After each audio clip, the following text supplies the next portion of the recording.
Hello, this is Eric of Not Bios Tech and Reviews, and welcome to this overview of Starlink satellite. Now let's get started.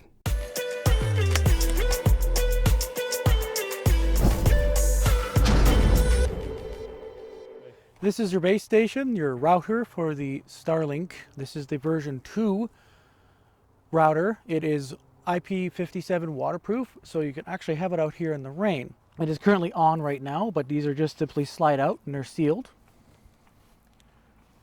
And what's this long gray cable that's all the way to this other device here? We have a cable behind us. We have a cable. So let's head over and look at the satellite dish. The round dish is the version 1. This is the version 2 dish for the Starlink, and comes off, which is really handy because you can have a fixed antenna, fixed mount at your home, IP57 rated, so you can have it out in the rain as well. So does it come with that bottom tripod? Bottom base? Pretty much everything you see here, the dish, the tripod, the base station, that length of cord, all came with the box.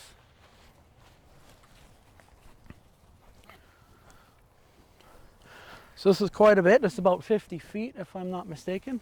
We got a really good exposure of the sky right now without any obstructions, so we should be able to get some decent speed out of this. I've already done a few tests here. Is it complicated to set this up, or is it No, not really. You simply just plug it in after you've set up the satellite. You plug it in. The satellite dish, when you buy it, actually comes already hooked up, but you see how it's got the port going into the dish? You can actually pull that out.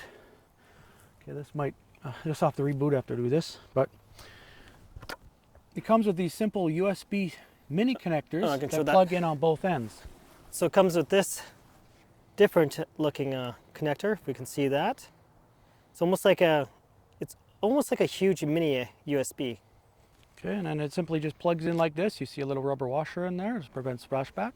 All right, so it has an app like this. So you can look at visibility. It will check for, nothing's on it because I just set it up. I did a scan there over 12 hours. You can see here, you can tell where the large trees were in there. Oh, it actually shows you like coverage? Yeah, it shows you where there's blockages in the signal. The campground showed how much speed? It was 162 MPS, and that was with some blockages at non-peak hours. So peak hours versus non-peak hours, there's more terminals using the network during the peak hours, like right about now, so we will probably at a lower speed. It's a snow melt mode here, so it'll melt the snow off of the dish. Oh, cool. So it doesn't heats up the dish. Yeah, heats up the dish, melts the snow off, so it doesn't accumulate. You have statistics here, which shows the amount of downtime you have. You can see right there the downtime when I unplugged to show you the connector. Speed usage, both download and upload. I see latency. And your latency, 49 at the moment. Okay, that's almost like playing those online Stadia or something. Yeah, pretty much. Like you can see the highest it went there was 81. Yeah. So Starlink is pretty much leading the pack in that. So we're going to do this range feature, which all we really do is it gives you can make like a little map of your house to see if you need any additional routers, because these things actually work in like a wireless mesh. And now let's do one speed test. We'll get less than we got at the campground because during peak hours, but you can see here we're getting towards 100 megs per second. So 96, 101, and it's doing the upload speed. It's currently sitting at 30, 25 to 30.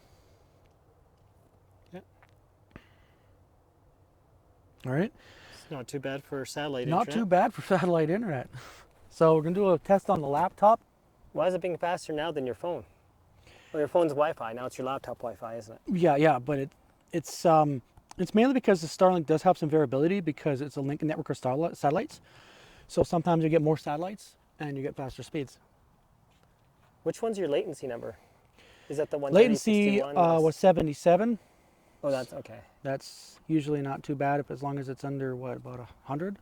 So this is going to be good for watching movies and stuff. That server is not doing too well. They're telling us they're not doing too good. Tell us. Yeah, I know. Maybe Bell will ring some bells of actual speed, because this is ridiculous. Yeah, you look at that. We got faster through Shaw and Calgary. So it's not the cheapest internet around, but it's really nice to get internet that fast that you can take anywhere you want. This will work in the middle of the ocean if you pay the right amount of money. You have residential, commercial, business, meaning like if you were a company, RV, and maritime. Maritime is the most expensive one because it uses two large dishes that work in tandem, and it basically is designed to work on with the oceans moving or with flying a plane, for example. RV is the one I have because you can take it everywhere, but you can also add portability to your residential subscription to get the same effect. And then you have the option of getting the larger dish, which is about twice the size of the version 2 dish. Yeah, so there's no contract 30-day trial. What's this 30-day trial about? Do you know? If you order the Starlink, you use it for 30 days before they bill you. So you get to see how it is, and then if you don't like it, then you can cancel the subscription, but you get to keep the equipment. Oh, okay, nice. Or you can return the equipment for a refund. With the residential subscription is $140 Canadian. Your advertised speeds between 100 and 300 megabits per second. Business version, which comes with a larger dish, you'll have speeds between 150 and 500.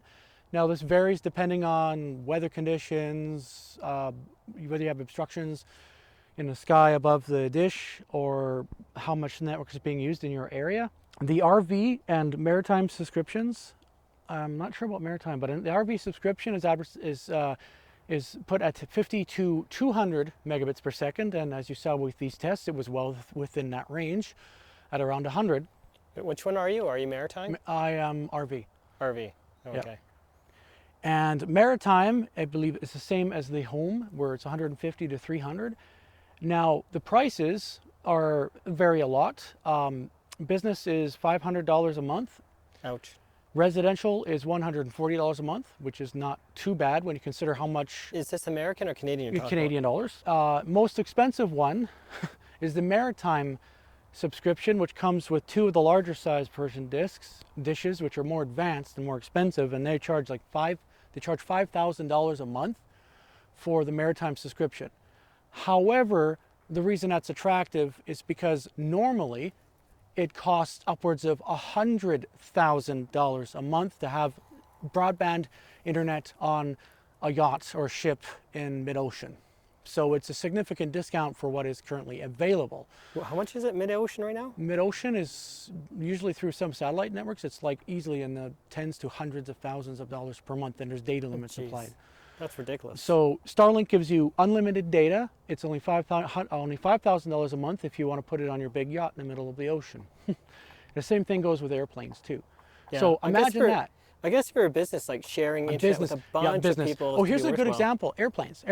How many of you have had to pay like money just to get a little bit of internet usage on a flight, on a transatlantic or a trans-Pacific flight? The reason why is because that airline is spending a huge amount of money on that internet.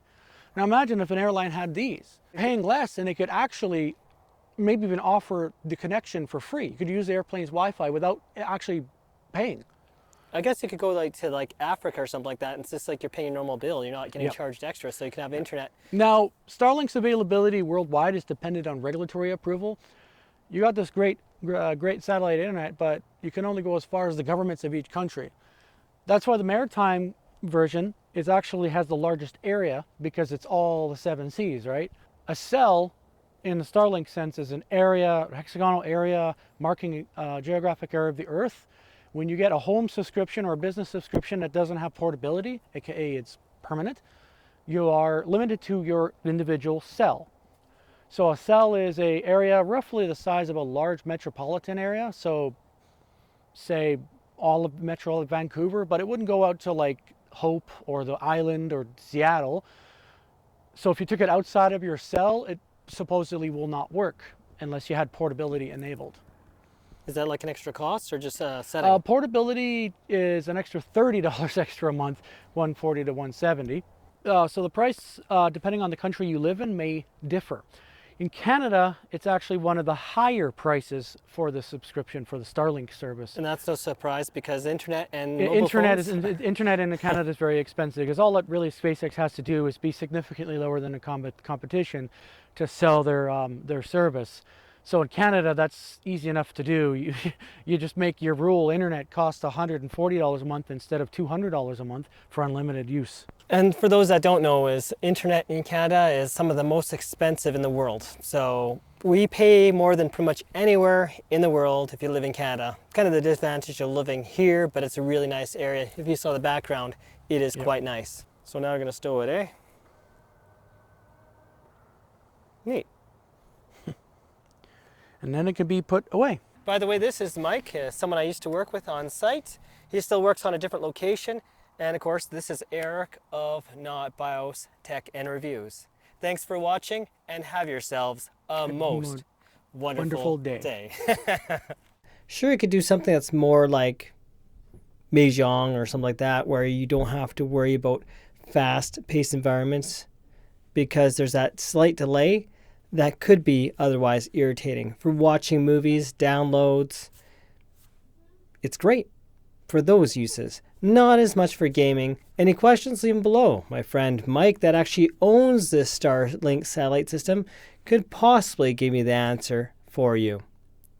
Thanks again for watching. Don't forget to subscribe to Not BIOS Tech and Reviews, and have yourselves a most wonderful day.